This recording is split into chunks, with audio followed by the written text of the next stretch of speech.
Herzlich willkommen, mein Name ist Matthias Theis. Ich bin Gemeindeleiter hier in Zürich und ich freue mich, dich heute dabei zu haben. Es ist unser Gebet als Kirche, dass du Gott durch diese Message besser kennenlernst und in deinem Glauben wachsen kannst.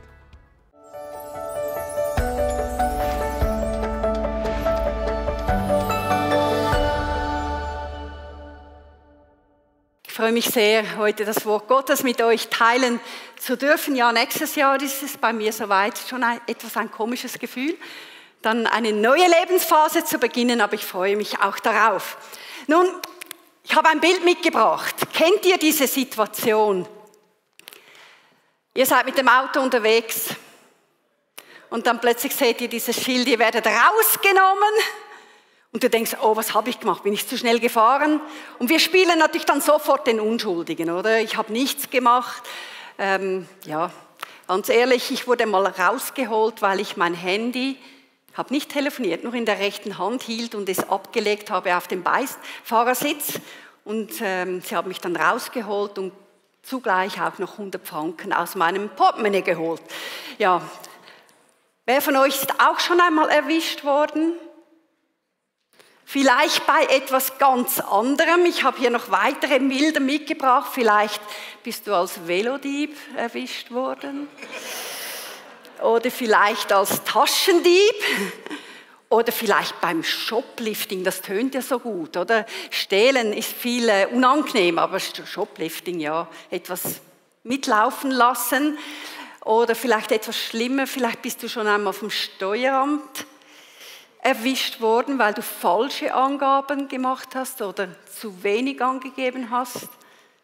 Nicht so angenehm, oder? Oder es nimmt mich Wunder jetzt, wo vor 2 Tagen die Olympischen Spiele endlich ein Jahr verspätet begonnen haben in Japan, wie viele Sportler in diesem Jahr beim Doping erwischt werden. Nun, die Schweiz hat ja ihren Dopingfall bereits. Erwischt zu werden, ich habe noch ein ganz herziges Fötterchen mitgebracht. Auf frischer Tat ertappt. Ich bin Katzenliebhaberin, deshalb habe ich dieses Bild auch dazu genommen. Ja, erwischt zu werden ist nicht so angenehm. Wie viele sind froh, dass sie nicht erwischt worden sind? Ja, eben wie gesagt, es ist nicht so angenehm. Wenn man erwischt wird, wie von der Polizei, da würde man am liebsten im Boden versinken. Und heute schauen wir die Geschichte einer Frau an, die garantiert auch am liebsten im Boden versunken wäre. Denn um dem zu entfliehen, was ihr an jenem Tag geschah. Wir lesen in Johannes in Kapitel 8, ab Vers 2, da heißt es, frühmorgens aber kam er, Jesus, wieder in den Tempel und alles Volk kam zu ihm. Und er setzte sich und lehrte sie. Die Schriftgelehrten und die Pharisäer aber bringen eine Frau, die beim Ehebruch ergriffen worden war, und stellen sie in die Mitte und sagen zu ihm, Lehrer, diese Frau ist auf frischer Tat beim Ehebruch ergriffen worden. In dem Gesetz aber hat uns Mose geboten, solche zu steinigen. Du nun, was sagst du? Dies aber sagten sie, ihn zu versuchen, damit sie etwas hätten, um ihn anzuklagen. Soweit mal die Geschichte. Die Pharisäer, die Schriftgelehrten, die wollten eigentlich nur Jesus in eine Falle locken, damit sie ihn anklagen könnten. Nun, was war das Problem? Das Problem mit dieser Falle, würde Jesus sagen, lass diese Frau, die im Ehebruch ergriffen worden ist, gehen, dann könnten sie ihn anklagen, weil er das mosaische, das jüdische Gesetz missachtet. Würde er aber sagen, steinigt sie, dann könnten sie ihn bei den Römern anklagen, weil das römische Gesetz zur damaligen Zeit den Juden verbot, Todesurteile zu vollstrecken. Das heißt, wie immer sich Jesus entscheiden würde, er saß in der Falle. Eine ausweglose Situation, so dachten sie zumindest. Und wisst ihr, das war offensichtlich eine gestellte Situation hier. Denn ich habe eine Frage. Ehebruch. Wo war der Mann? Warum haben sie nur die Frau gebracht und nicht den Mann? Ich denke, alle Frauen denken wahrscheinlich ähnlich wie diese Frage. Warum haben sie nur die Frau gebracht? Wenn sie behaupten, wir haben sie auf frischer Tat ertappt, muss er ja dabei gewesen sein. Nun, Wisst ihr, was wirklich im jüdischen Gesetz steht? Im Alten Testament an verschiedenen Stellen heißt es, wenn ein Mann mit der Frau eines anderen schläft und man ertappt sie, dann müssen beide sterben. Beide. Und das heißt sterben, nicht gesteinigt werden. Sehen wir, wie scheinheilig, wie durchtrieben die Pharisäer mit ihrer Doppelmoral waren. Ihnen ging es gar nicht um diese Frau. Die war ihnen völlig egal. Sie nahmen sogar ihren Tod in Kauf, nur um Jesus anklagen zu können. Aber wie hat Jesus reagiert? Wir lesen dann weiter ab Vers 6. Jesus aber bückte sich nieder und schrieb mit dem Finger auf die Erde. Als sie aber fortfuhren, ihn zu fragen, richtete er sich auf und sprach zu ihnen: Wer von euch ohne Sünde ist, werfe als erster einen Stein auf sie.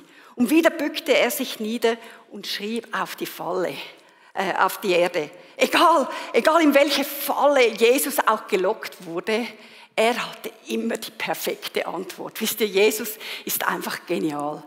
Nun, er bückte sich nieder und schrieb auf die Erde. Mal ganz ehrlich, würde es euch auch wundernehmen zu wissen, was er da geschrieben hat? Nun gibt es viele, aber die Bibel sagt leider nicht was. Aber es gibt viele Theologen und Gelehrte, die haben versucht, das herauszufinden. Und da gibt es ganz viele verschiedene Theorien. Und eine dieser Theorien könnte ich mir gut vorstellen, nämlich, dass Jesus sich niederbückte und anfing, die Sünden der Männer, die die Frau gebracht haben, aufzuschreiben. Stellt euch vor, da ist vielleicht, nenne ich mal Matthäus, mit dem Stein in der Hand bereit zu werfen. Und jetzt liest er Steuerhinterzieher. Matthäus lässt den Stein fallen. Und schon der Nächste, da steht vielleicht Betrüger und Levi, auch Levi. Und was passiert? Alle gehen weg. Wir lesen das im Vers 9, ab Vers 9. Einer nach dem anderen gingen hinaus, angefangen von den Eltern, und er wurde allein gelassen mit der Frau, die in der Mitte stand. Jesus aber richtete sich auf und sprach zu ihr: Frau, wo sind Sie?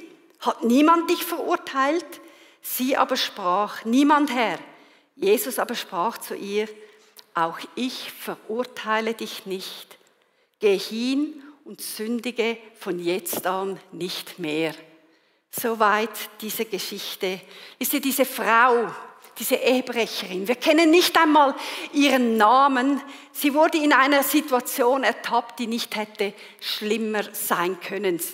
Stell dir vor, sie wurde nicht nur auf frischer Tat im Ehebruch ertappt, sondern, als ob das nicht schon schlimm genug wäre, sie wird von ihren Anklägern auch noch in den Tempel gebracht.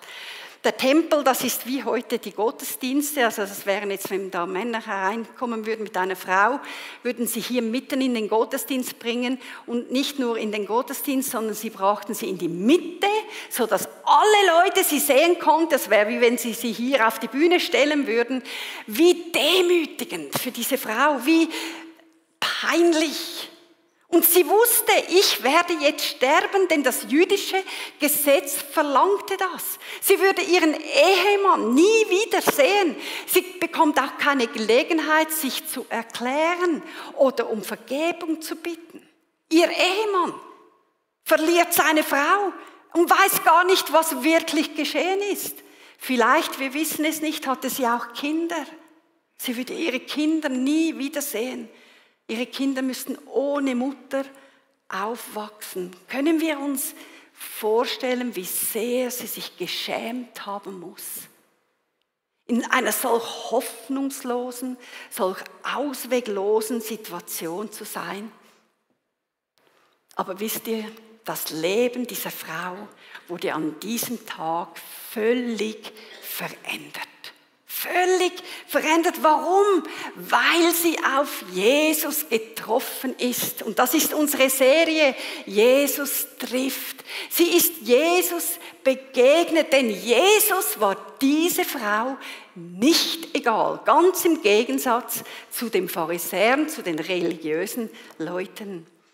Hast du gewusst, egal an welchem Tiefpunkt du dich in deinem Leben befindest, ob selber verschuldet oder unschuldig, du bist Jesus niemals egal. Niemals.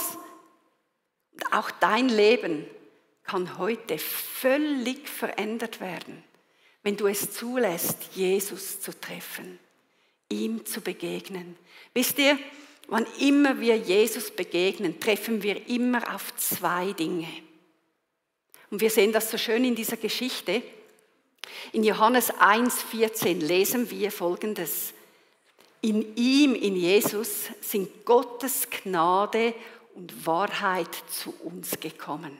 Als Jesus auf diese Erde kam, da kam er mit Gnade und mit Wahrheit. Es heißt in einer anderen Übersetzung, er war voller Gnade und voller Wahrheit. Wann immer wir mit Jesus in Berührung kommen, kommen wir mit seiner Gnade und mit seiner Wahrheit in Berührung. Das wollen wir jetzt anhand von dieser Geschichte sehen, wie das sich auswirkt. Das Erste, das wir erleben, wenn wir auf Jesus treffen, ist Gnade.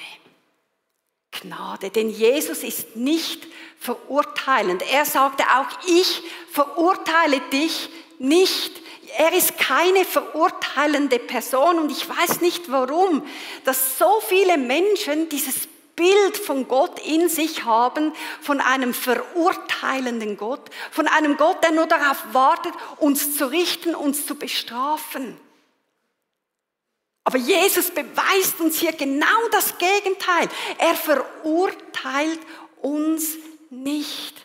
Wisst ihr, ich finde es sehr interessant in dieser Geschichte, dass Jesus überhaupt nicht schockiert oder überrascht war, dass diese Frau Ehebruch begangen hat. Er war nicht überrascht.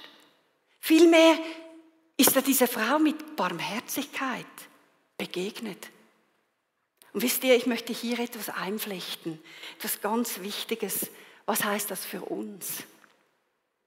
Auch wir sollen so Menschen begegnen. Egal wie Menschen vielleicht zu uns in die Gottesdienste oder in die Kleingruppe kommen, wir sollten uns niemals an äußeren Dingen oder an unmoralischen Dingen oder anderen Dingen stören. Seht, jeder Mensch muss zuerst Gottes Gnade begegnen, bevor eine Lebensveränderung stattfinden kann. Darf ich uns herausfordern, dass wir so wie Jesus Menschen begegnen und nicht verurteilen? Und wir haben es letzte Woche schon gehört in der Predigt von Matthias. In Johannes 3,17 sagt uns die Bibel, Gott sandte seinen Sohn nicht in die Welt, um sie zu verurteilen. Hey, so klar. Jesus ist nicht gekommen, um uns zu verurteilen, sondern um sie durch seinen Sohn zu retten. Was wir brauchen, ist Rettung. Denn wir sind alle Sünder und sind eigentlich bereits verurteilt. Wir Menschen, wir stehen unter der Macht der Sünde. Und wisst ihr, Jesus war nicht verurteilend, weil er bereits die Lösung für das Problem sah. Er wusste, dass er nur kurze Zeit später auf dem Weg zum Kreuz war, wo er all unsere Schuld, all unsere Sünden, auch alle Unmoral auf sich nehmen würde und für uns am Kreuz sterben würde. Und deshalb konnte er zu dieser Frau sagen, ich verurteile dich nicht, denn ich habe das Urteil auf mich genommen. Und im nächsten Vers heißt es dann, Vers 18, wer an Jesus glaubt, wird nicht verurteilt. Hey, ist das nicht eine gute Botschaft? Wenn wir an Jesus glauben, werden wir nicht verurteilt. Und im Römer 8,1 steht das noch stärker, das gefällt mir so. Also gibt es jetzt für die, die zu Christus Jesus gehören, keine Verurteilung mehr. Wie viel ist keine? Wie viel ist keine? Keine. Oder wenn die Bibel sagt keine, meint sie auch keine. Das ist nicht wie bei einer Frau, die vor dem Kleiderschrank steht und laut ruft, ich kann nichts anziehen. Dabei ist der Kleiderschrank voller Kleider. Bibel, wenn sie sagt keine, meint sie auch keine. Nun im Römerbrief, Kapitel 3 wird das so schön zusammengefasst. Da heißt es, denn alle Menschen haben gesündigt und das Leben in der Herrlichkeit Gottes verloren. Doch Gott erklärt uns aus Gnade für gerecht. Wow. Es ist sein Geschenk an uns durch Jesus Christus, der uns von unserer Schuld befreit hat. Gnade. In anderen Worten könnte man sagen, Gott erklärt uns hier aus Gnade für nicht schuldig, not guilty. Dieses Zeichen steht über deinem Leben, wenn du an Jesus gläubig geworden bist. Nicht schuldig. Ich möchte euch das noch anhand einer Geschichte aus Afrika noch etwas näher bringen. Da gab es einen König und der hatte ein Problem in seinem Königreich. Es wurden nämlich Hühner gestohlen. Nun, er sagte, wer den Hühnerdieb festnehmen kann, dann wird dieser Hühnerdieb mit 10 Peitschenhieben bestraft. Aber er konnte nicht gefunden werden und nach wie vor wurden Hühner gestohlen. So sagte der König, wenn wir den Dieb finden, dann bekommt er 50 Peitschenhiebe. Aber er konnte immer noch nicht gefunden werden. Und der König wurde schon ziemlich zornig und sagte, wenn wir den Hühnerdieb finden können, bekommt er 100 Peitschenhiebe. Dann wurde der Dieb gefunden. Und zum Erstaunen, zur Überraschung aller im Königreich, der Dieb war die Mutter des Königs. Und sie fragten sich jetzt, was wird der König tun? Wenn er gerecht ist, dann muss er seine eigene Mutter auspeitschen lassen. Wenn er aber liebevoll ist, dann kann er doch nicht seine Mutter schlagen. Was wird er tun? Und so hat der König seine Mutter rufen lassen, hat gesagt, fesselt den Dieb an den Pfosten und gebt ihm 100 Peitschenhiebe. So banden sie die Mutter des Königs an den Pfosten. Im letzten Moment sagte der König, halt, einen Moment. Er stand auf, er entledigte sich seiner Königsrobe, er stieg von seinem Thron herab, ging hinunter zu seiner Mutter und er hat seine Mutter umarmt, so dass er ihren ganzen Körper bedeckte. Und dann gab er seinen Soldaten den Befehl, jetzt peitscht den Dieb aus. Und er nahm alle 100 Peitschenhiebe, die seiner Mutter galten, auf sich. Das ist genau das, was Jesus für uns getan hat. Er hat all unsere Schuld auf sich genommen. Er hat seine Königsrobe abgelegt. Er ist vom Himmel auf diese Erde gekommen. Er ist zu uns gekommen. Er hat das Urteil, das uns gegolten hätte, hat er auf sich genommen. Er hat sich für uns verurteilen lassen. Und Gott hat das Gericht, das an uns hätte vollzogen werden müssen, an ihm vollzogen. Und wisst ihr, dadurch ist Folgendes geschehen, was wir in Römer 8,3 lesen. Gott zerstörte die Herrschaft der Sünde über uns. Gott zerstörte die Herrschaft der Sünde über uns, indem er seinen Sohn stellvertretend für unsere Schuld verurteilte. Wow!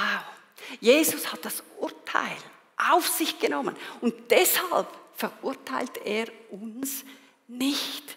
Deshalb konnte er zu dieser Ehebrecherin sagen, auch ich verurteile dich nicht. Können wir uns vorstellen, was das für diese Frau bedeutete, als Jesus zu ihr sagte, auch ich verurteile dich nicht. Welche Gnade! Und weißt du, Gott möchte, dass auch du heute in deinem Innern, in deinem Geist hören kannst, wie Jesus zu dir sagt, ich verurteile dich nicht, egal was in deinem Leben geschehen ist. Das ist Gnade. Wann immer wir auf Jesus treffen, begegnen wir seiner Gnade. Nun, was ist Gnade? Gnade ist ganz einfach Gottes unverdiente Gunst. Sein Wohlwollen, seine Barmherzigkeit, seine Güte. Gnade ist ein Geschenk, du kannst es dir nicht erarbeiten oder verdienen. Du musst es gar nicht versuchen, es gelingt dir nicht. Gnade. Und wisst ihr, was Gnade tut in unserem Leben? Gnade vergibt. Gnade rettet. Egal, welche Sünde ein Mensch begeht, Gottes Gnade ist immer größer. Und diese Ehebrecherin hat an diesem Tag Vergebung und Rettung erfahren. Aber Jesus ist da nicht stehen geblieben, sondern wir sehen es im zweiten Punkt. Das Zweite, was geschieht, wenn wir auf Jesus treffen, wir begegnen seiner Wahrheit. Jesus macht keine Kompromisse. Jesus sagte nicht nur, auch ich verurteile dich nicht, sondern er sagt im selben Satz, geh hin und sündige von jetzt an nicht mehr. Jesus ist nicht verurteilend, aber er macht auch keine Kompromisse. Mit seiner Antwort, auch ich verurteile dich nicht, ist Jesus nicht einfach hat er nicht einfach den Ehebruch übersehen oder gebilligt oder hat ihn toleriert, sondern er forderte sie jetzt auf, einen anderen Weg zu gehen, die Sünde, ihren sündigen Lebensstil hinter sich zu lassen und umzukehren, in eine neue Richtung zu gehen. Jesus ist keinen Kompromiss eingegangen, er hat sie nicht verurteilt. Und wisst ihr, er sagte nicht das, was wir heute so in vielen vielleicht Talkshows oder auch in Beratungen oder in der Psychologie hören. Ja, ich weiß, hätte er zu dieser Frau sagen können, du hattest eine ganz schlimme Vergangenheit und ja, ich weiß, dein Vater hat dich früh verlassen und seither suchst du Liebe immer wieder an den falschen Orten. Du kannst auch gar nichts dafür, dass du fremdgegangen bist. Er sagte auch nicht, ich vergebe dir, aber ich hoffe, dass du es nicht wieder tust. Und er sagte auch nicht, ja, ich vergebe dir, aber bitte versuch doch etwas weniger zu sündigen. Nein, seine Antwort war so klar, geh hin und sündige nicht mehr. Warum lässt sich Jesus nicht auf Kompromisse ein? Warum? Weil er weiß, dass Sünde den Menschen zerstört. Weil er weiß, dass Sünde den Menschen und andere Menschen verletzt. Ja, Sünde kann kurzzeitig Vergnügen bringen. Sonst würden wir ja nicht sündigen. Mal ganz ehrlich. Im Moment kann das viel Spaß bedeuten. Aber nur kurzfristig, nur vorübergehend. Schlussendlich führt Sünde immer ins Verderben. Und Jesus wollte nicht, dass diese Frau ins Verderben geht. Der zweite Grund, warum sich Jesus nie auf Kompromisse einlässt, ist, weil er weiß, dass es ohne Wahrheit keine Veränderung gibt in unserem Leben. Erst wenn wir der Wahrheit begegnen, kann auch Veränderung geschehen. Die Bibel sagt so deutlich, ihr werdet die Wahrheit erkennen und die Wahrheit wird euch freisetzen. Diese Frau brauchte nicht nur Rettung, sie brauchte auch Freisetzung. Seht, Gnade rettet, Wahrheit befreit. Oder in Johannes 3,21 heißt es, wer sich aber nach der Wahrheit ausrichtet, tritt ans Licht. Der bleibt nicht im Dunkeln, der führt kein Doppelleben. Der lebt nicht in Gefangenschaft. In anderen Worten sagte Jesus zu dieser Frau, du musst nicht gebunden in dieser Finsternis bleiben, in diesem Schmerz, der dein Leben und das Leben anderer zerstört. Du kannst frei sein. Die Wahrheit macht dich frei. Und wisst ihr, mit dieser Aufforderung, geh hin und sündige von jetzt an nicht mehr, überträgt Jesus ganz klar die Verantwortung an uns, diese Entscheidung zu treffen. Wir müssen umkehren. Nun, ich möchte zusammenfassen. Jesus verurteilt uns nicht. Das ist Gnade. Was tut Gnade? Gnade vergibt, Gnade rettet. Das Zweite, Jesus macht aber auch keine Kompromisse. Das ist Wahrheit. Was tut Wahrheit in unserem Leben? Sie befreit, sie macht frei. Und jetzt kommt etwas ganz, ganz, ganz Wichtiges. Es gibt Menschen, die sagen, ja, weißt du, du brauchst nur Gnade. Egal, weißt du, egal was du tust oder getan hast, Gott liebt dich immer. Ja, das stimmt, Gott liebt dich immer, egal was du getan hast. Aber wisst ihr, Gnade ohne Wahrheit führt zu Relativismus. Das heißt so viel wie, alles wird relativ. Auch Gnade. Weißt du, du hast deine Gnade und du deine und ich habe meine Gnade. Meine Wahrheit. Du hast deine Wahrheit, ich habe meine Wahrheit und solange es für dich stimmt, ist ja gut. Du musst dich ja wohlfühlen dabei. Es kommt gar nicht darauf an, wenn du glücklich bist damit. Und dann, damit sagen wir auch, ja, ich lasse mir von niemandem etwas sagen, auch von Gott nicht, denn es ist ja meine Wahrheit. Das ist Relativismus. Wenn Jesus sagt, auch ich verurteile dich nicht, dann gibt er uns keinen Freipass oder die Lizenz für uns selber zu leben, nach unserer Wahrheit zu leben, nach dem, was mich scheinbar glücklich macht oder dass ich ein unmoralisches Leben führen kann. Aber wisst ihr, Wahrheit ohne Gnade ist genauso schlimm. Wahrheit ohne Gnade führt zu Rebellion. Wahrheit ohne Gnade ist zerstörerisch, führt zu Gesetzlichkeit. Aber Wahrheit in Kombination mit Gnade ist enorm kraftvoll, ist freisetzend, ist lebensspendend und nicht restriktiv oder unterdrückend. Wir müssen immer daran denken, Wahrheit ist eine Person. Jesus sagte, ich bin der Weg, die Wahrheit und das Leben. Wenn wir Jesus begegnen, begegnen wir immer seiner Gnade und seiner Wahrheit. Seht, wir brauchen beides. Wir brauchen Gnade, wir brauchen Wahrheit. Es ist nicht Gnade oder Wahrheit. Es ist auch nicht nur Gnade oder nur Wahrheit. Nein, Gnade und Wahrheit.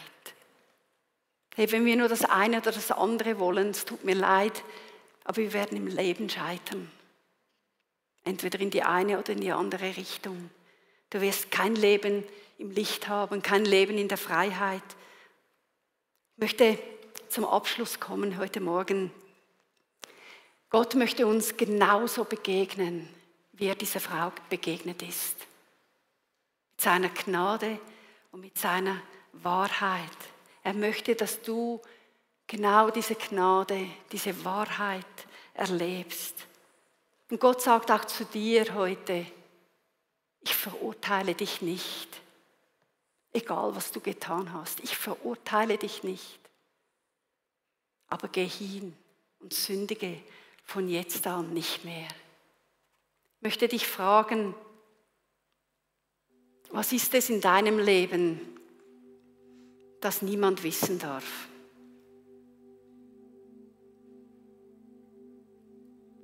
Was ist es in deinem Leben, das du verborgen hältst? Worüber du dich vielleicht in Grund und Boden schämst?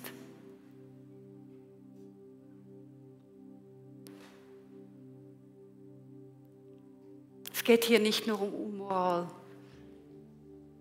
sondern es geht um Dinge, die Gott nicht wohlgefällig sind. Vielleicht versteckst du etwas seit Jahren, seit Monaten. Weißt du, alles, was nicht im Licht ist, hat Macht über dich, hält dich gefangen. Du lebst voller Scham, du trägst vielleicht eine Last. Du bist nicht frei. Ja, du kannst weiterhin verleugnen, so tun, als wäre alles bestens bei dir.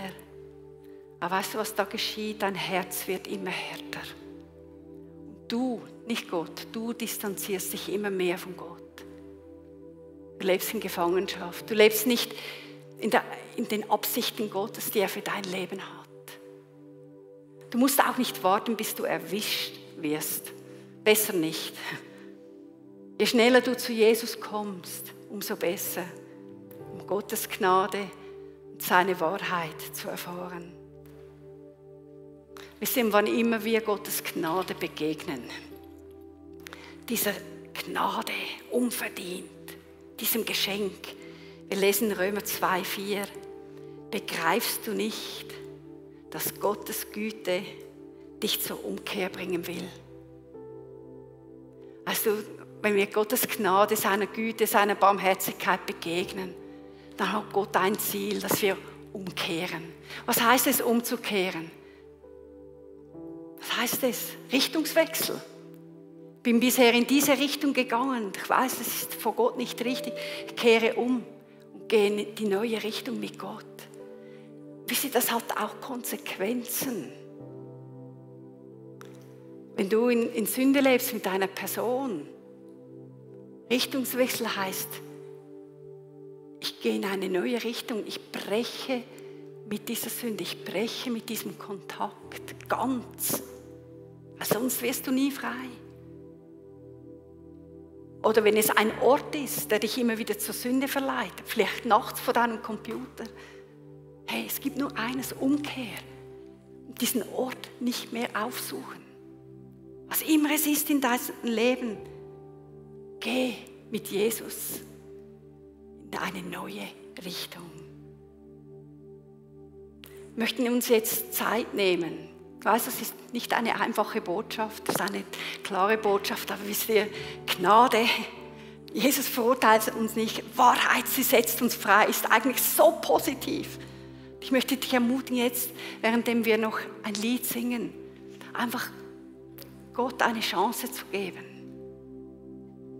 Dass das, was bei dir vielleicht seit langem verborgen ist, das ihm zu bringen, seine Gnade zu erfahren, durch seine Wahrheit freigesetzt zu werden. Lass uns einfach bereit sein, das zu tun, was Jesus uns heute Morgen gesagt hat. Vielen Dank, dass du dabei warst. Wir hoffen, dass diese Message mithelfen durfte, dass du Jesus besser kennenlernen durftest. Wir würden uns auch freuen, von dir zu hören.